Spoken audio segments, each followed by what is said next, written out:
우리에게 주시는 말씀은 출애굽기 17장 1절로 7절까지의 말씀입니다. 이스라엘 자손의 온 회중이 여호와의 명령대로 신 광야에서 떠나 그 노정대로 행하여 르비딤의 장막을 쳤으나 백성이 마실 물이 없는지라. 백성이 모세와 다투어 이르되 우리에게 물을 주어 마시게 하라. 모세가 그들에게 이르되 너희가 어찌하여 나와 다투느냐? 너희가 어찌하여 여호와를 시험하느냐? 거기서 백성이 목이 말라 물을 찾으매 그들이 모세에게 대하여 원망하여 이르되 당신이 어찌하여 우리를 애굽에서 인도해 내어서 우리와 우리 자녀와 우리 가축이 목말라 죽게 하느냐? 모세가 여호와께 부르짖어 이르되 내가 이 백성에게 어떻게 하리이까? 그들이 조금 있으면 내게 돌을 던지겠나이다. 여호와께서 모세에게 이르시되 백성 앞을 지나서 이스라엘 장로들을 데리고 나일강을 치던 내 지팡이를 들고 손에 잡고 가라. 내가 호렙산에 있는 그 반석 위 거기서 내 앞에 서리니 너는 그 반석을 치라. 그곳에서 물이 나오리니 백성이 마시리라. 모세가 이스라엘 장로들의 목전에서 그대로 행하니라. 그가 그곳 이름을 마사 또는 무리바라 불렀으니 이는 이스라엘 자손이 다투었음이요 또는 그들이 여호와를 시험하여 이르기를 여호와께서 우리 중에 계신가 안 계신가 하였음이더라. 아멘. 이는 살아계신 우리 하나님의 말씀입니다. 이 시간 반석이 깨질 수 있나라는 제목으로 말씀 전하겠습니다. 사람은 배고프고 목이 마를 때 예민해집니다. 다이어트 하겠다고 억지로 금식하고 배고픔과 갈증에 무척이나 예민해지기 마련이죠. 목이 마르면 사람은 또 조급해집니다.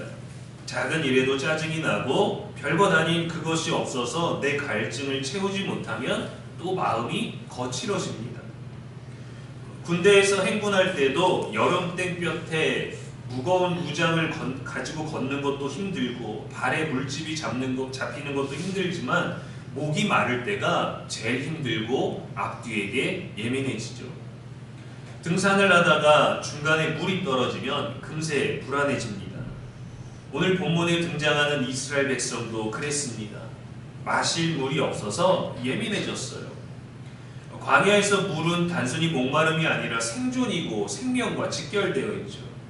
그래서 백성들은 모세에게 달려와서 말합니다. 우리에게 물을 주어 마시게 하라. 그런데 이 성경은 이 사건을 단순히 목마름의 사건으로 설명하지 않아요. 성경은 이렇게 말합니다. 그들이 여호와를 시험하였다. 이스라엘 백성은 이미 많은 기적을 경험했습니다. 홍해를 건넜고 만나를 먹었고 구름 기둥과 불 기둥의 인도를 받았습니다. 그런데 물이 없자 그들이 말합니다. 여호와께서 우리 중에 계신가 안 계신가? 은혜를 여러 번 경험해도 갈증 앞에서는 다시 하나님을 시험합니다. 그래서 그곳의 이름을 마사 또는 무리바라 불렀어요. 시험, 다툼이라는 뜻이죠. 인간은 왜 감히 하나님을 시험할까요? 이유는 단순합니다. 하나님을 완전히 신뢰하지 못하기 때문입니다. 시험하는 데에는 이유가 있고 목적이 있죠.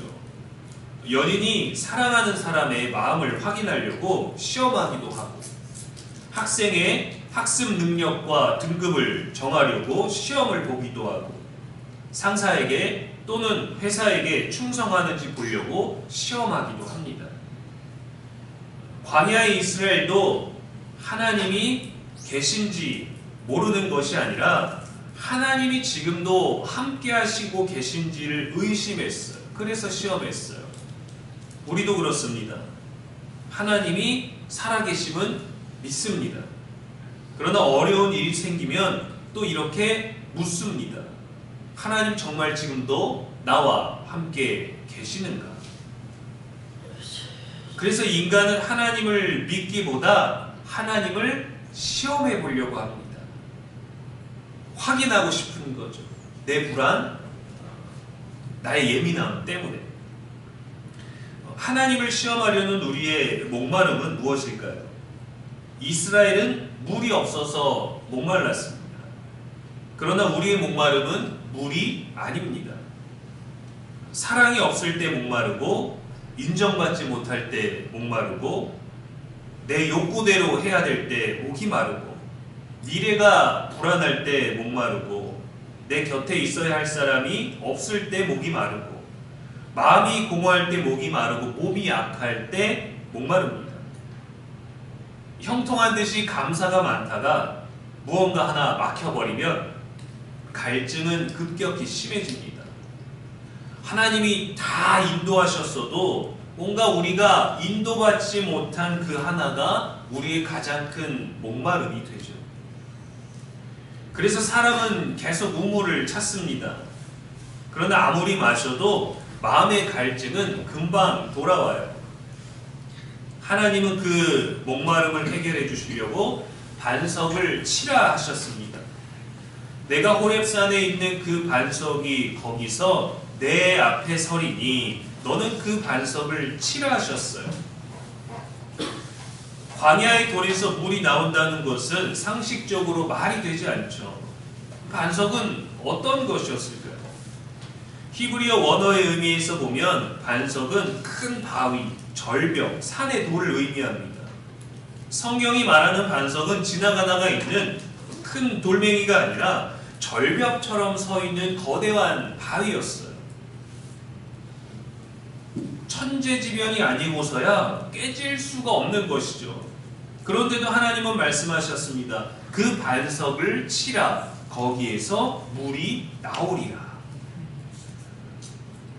이해할 수 없는 말이죠. 이 반석의 넓은 벽면 중에 과연 어디를 쳐야 그 구멍에서 물이 나올까? 우리는 생각하게 되지 않겠습니까? 아무 데나 쳐도 되는 건지, 몇 번을 쳐야 되는 건지. 그런데 성경은 이렇게 기록해요. 그대로 행하니 기적적으로 물이 나왔습니다. 바위 안에 고여있는 그 지하수가 나왔는지 근원이 어디인지 알 수 없으나 물이 나왔어요. 이 반석은 대체 뭘까요? 무엇을 의미할까요? 우리가 사막 가운데에서 흔히 들어왔던 오아시스, 거기에는 물이 있죠. 그러나 거기에 실제로 있는 물은 오랫동안 고여버린 탓에 썩을 대로 썩어서 절대로 마시면 안 된다라고 합니다. 찾아도 의미가 없는 거예요. 그러나 물이 없는 곳에서 절벽 앞에서 모세가 반석을 치자 말씀대로 물이 나왔습니다. 사도 바울은 이렇게 설명합니다. 고린도전서 10장 4절 말씀에 그 반석은 곧 그리스도시라 했어요. 광야의 반석은 그리스도의 그림자였습니다. 우리는 돌에서 나온 물이 신기하게 여기지만 하나님은 영원한 반석이신 그리스도에게서 목마름이 해결될 것을 보여주신 거예요. 이것은 십자가를 미리 보여주는 사건입니다. 예수님은 십자가에서 맞으셨고 찢기셨고 죽으셨죠. 왜 그렇게 하셨습니까? 우리에게 생명의 물을 공급해주기 위해서입니다. 요한복음 4장 14절에 내가 주는 물을 마시는 자는 영원히 목마르지 아니하리라 했어요. 예수님이 십자가에서 죽으셨을 때 군병이 창으로 그 옆구리를 찔렀죠. 성경은 곧 피와 물이 나오더라 라고 이렇게 증언합니다. 초대교회에서는 이 사건을 피는 속죄, 물은 생명, 성령, 세례를 의미하는 것으로 이해했죠. 그래서 십자가에서 구원과 생명이 함께 흘러나왔다고 해석합니다. 물은 생명이었던 거예요. 그리스도께서 우리들에게 공급해 주신 그 물이요. 반석이 깨졌을 때 물이 터져 나왔듯이 예수님이 상처 입으셨을 때 십자가에서 생명의 물이 흘러나왔습니다. 그것을 마시는 자는 영원히 목마르지 아니하리라. 그럼 왜 반석을 치라고 하셨을까요? 하나님이 반석을 치게 하신 이유는 단순히 물을 주시기 위해서만이 아닙니다. 장차 맞으시고 찔리시고 깨지실 그 그리스도를 미리 보여주시기 위함이에요. 그가 찔림은 우리의 허물 때문이요 그가 상함은 우리의 죄악 때문이라 했죠. 반석은 웬만하면 스스로 깨지지 않습니다. 쳐야 합니다. 그런데 지팡이로 아무리 쳐도 돌은 깨지지 않습니다. 깨지지 않을 분이 우리를 위해서 깨지셨다는 거예요. 우리의 목마름을 위해서 깨질 수 없는 존재가 스스로 깨지셨습니다. 사실 돌이 깨진 것이 아니라 하나님의 사랑이 돌을 통해서 터져 나온 거죠.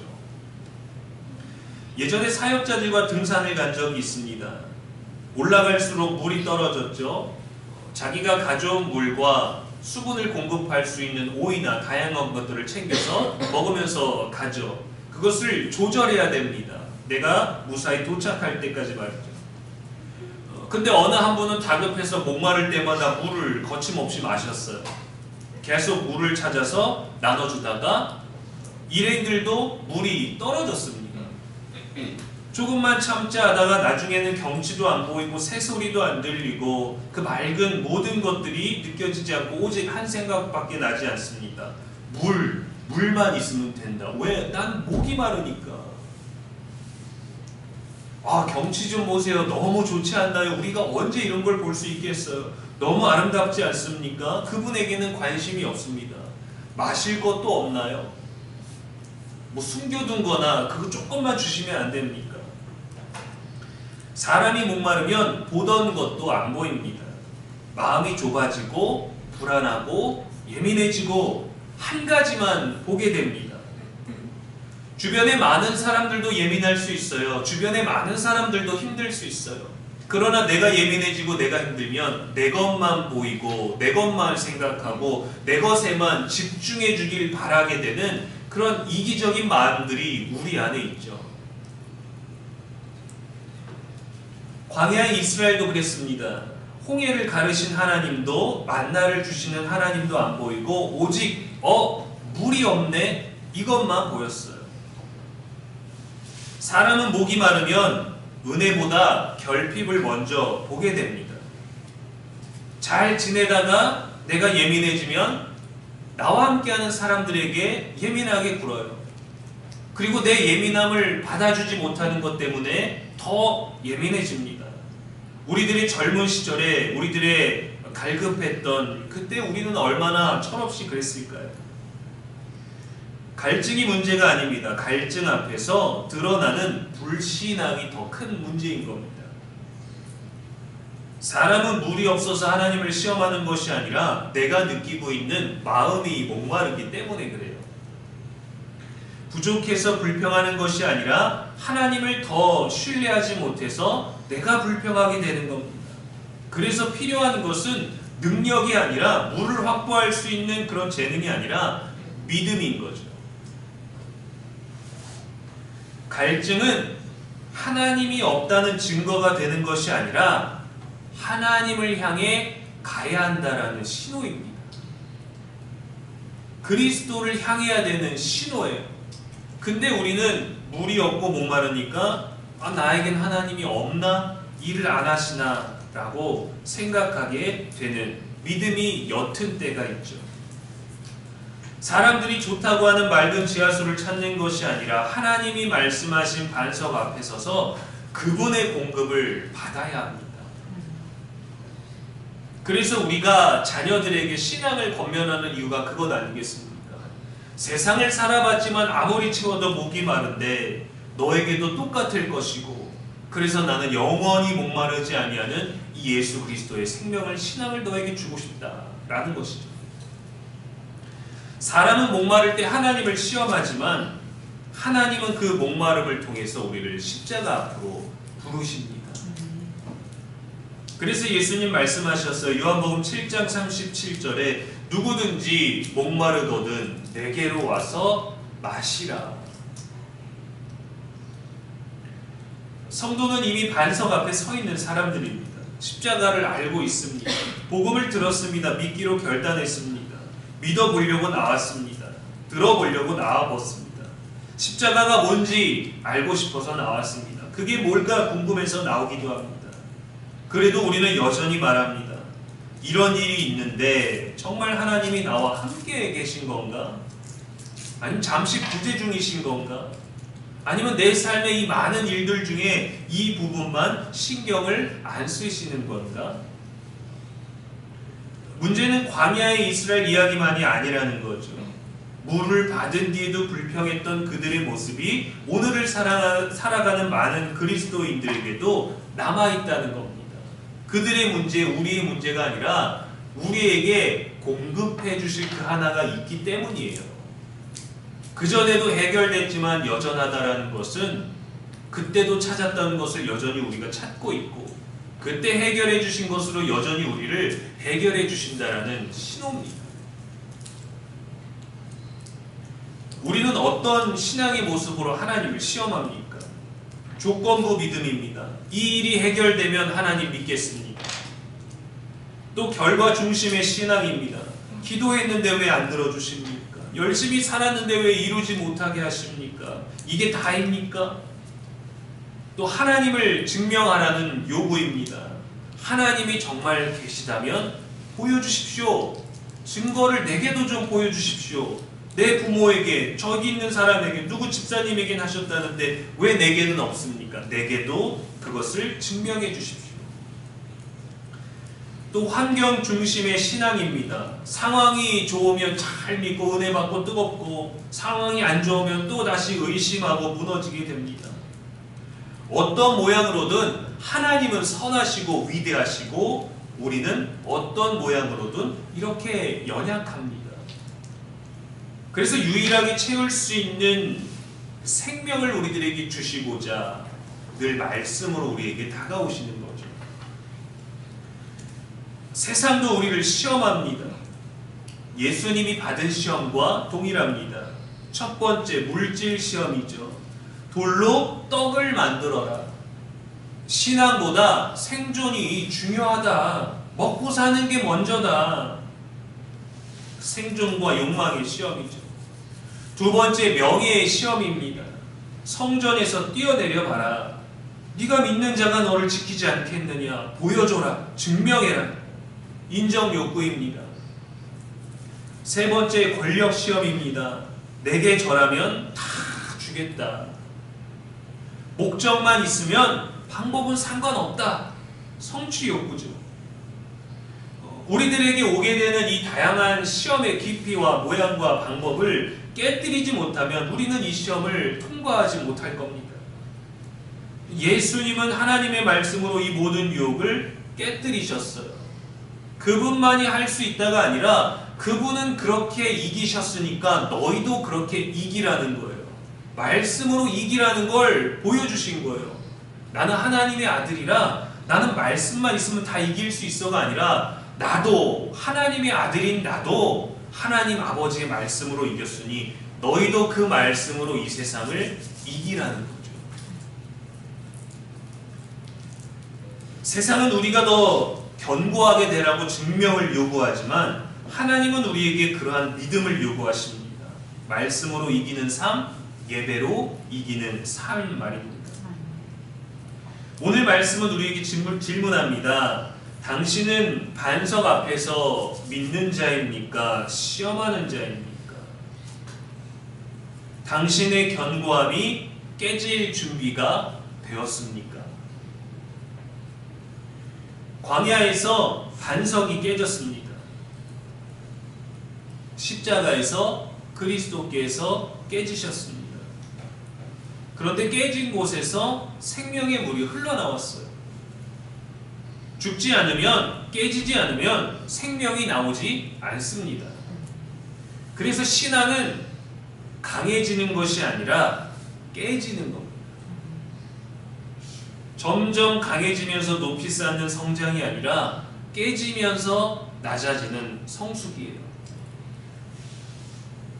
부부관계도 그렇고 친구 사이에도 그렇고 일하는 관계에서도 그렇고 우리는 지지 않으려고 강해지려고 더 나으려고 하지만 성경의 방법은 늘 다르다는 것이고 우리는 말씀대로 살아야 살 수 있는 존재입니다. 자아가 깨지고 교만이 깨지고 고집과 내 뜻이 깨질 때 그리스도의 생명이 흘러오고 그리스도의 생명이 흘러갑니다. 무섭지만 두렵지만 자존심 상하지만 깨져야 합니다. 사순절은 하나님을 시험하는 시간이 아니라 반석 앞에서 생수를 마시는 시간입니다. 사람은 갈증 때문에 하나님을 시험하지만 하나님은 우리의 갈증보다 먼저 반석을 준비하셨습니다. 반석은 깨지지 않는 존재입니다. 그러나 우리를 살리기 위해 깨지셨어요. 그래서 많은 백성이 살았습니다. 우리의 관계나 책임은 반석처럼 견고해야 할 때가 더 많습니다. 그러나 하나님 앞에서 우리의 자아와 고집은 깨져야 합니다. 깨질 때 가정이 살고 깨질 때 세상이 살고 깨질 때 실제 내가 살게 됩니다. 안 깨지려고 하기 때문에 금가는 것조차 두려워서 아예 갈아야 되고 아예 바꿔야 되고 되돌릴 수 없을 것 같아서 우리는 불안해하지만 세상에서 깨지라는 것이 아니라 하나님 앞에서 깨지면 세상에서 깨어지지 않아요. 세상에서 깨지기 싫어서 하나님 앞에 와서 나를 좀 강하게 해주십시오 라고 하니까 불안한 거죠. 그런데 하나님 앞에서 온전히 깨지고 나면 이미 깨어졌기 때문에 세상에서 깨지는 것은 두렵지 않습니다. 그리고 깨어진 내가 세상에 나아갔을 때 하나님이 생명수를 공급해 주심으로 말미암아 깨진 내가 영원한 반석이 서 있는 것을 알게 할 거예요. 말씀으로. 십자가에서 터진 생수를 마시고 그리스도의 샘물이 솟아나 생명을 흘려보내는 저와 여러분 될 수 있기를 주님의 이름으로 축원합니다. 기도하겠습니다. 전능하신 하나님, 오늘도 우리에게 말씀 주시니 감사합니다. 광야에서 물이 없을 때 이스라엘이 하나님을 시험했던 것처럼 우리도 삶의 갈증 속에서 하나님을 온전히 신뢰하지 못했음을 고백합니다. 반석을 준비하셨는데 다른 우물을 찾고 있는 우리의 연약함은 여전합니다. 우리를 불쌍히 여겨 주옵소서. 이미 십자가에서 생수를 터뜨리셨는데 우리는 여전히 목마르다고 세상의 물을 여기저기 찾고 있습니다. 깨질 수 없는 반석이신 주님께서 우리를 위해 맞으시고 찔리시고 깨지셨음을 잊지 않게 하옵소서. 십자가에서 터진 생수를 다시 마시게 하시고 우리의 메마른 심령 속에 그리스도의 생명이 다시 흐르게 하옵소서. 우리의 교만과 깨지지 않으렸던 그 불안도 깨지게 하여 주시옵시고 반석이 되려 하지 말고 반석 위에 믿음으로 서 있는 자가 되게 하옵소서. 오늘도 우리의 길과 진리와 생명이 되시는 예수님의 이름으로 기도합니다. 아멘.